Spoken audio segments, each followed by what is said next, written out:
Kementerian Pertahanan Rusia merilis rekaman momen artileri dan rudalnya menyerang kendaraan lapis baja milik militer Ukraina di perbatasan Kursk. Rekamannya beredar di Telegram pada Jumat, 9 Agustus 2024.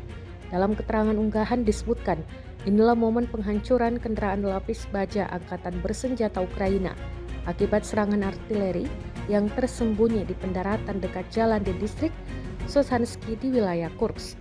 Meski berusaha disamarkan, kendaraan lapis baja Ukraina dengan mudah ditemukan dan dihancurkan.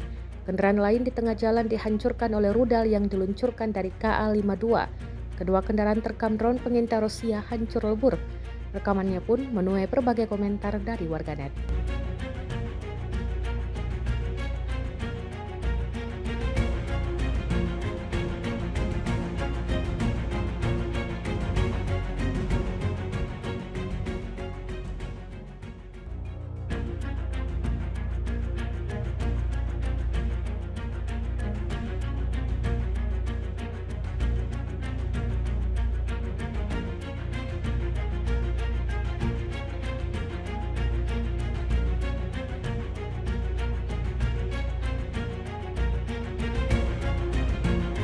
Download Tribun X sekarang, menghadirkan lokal menjadi Indonesia.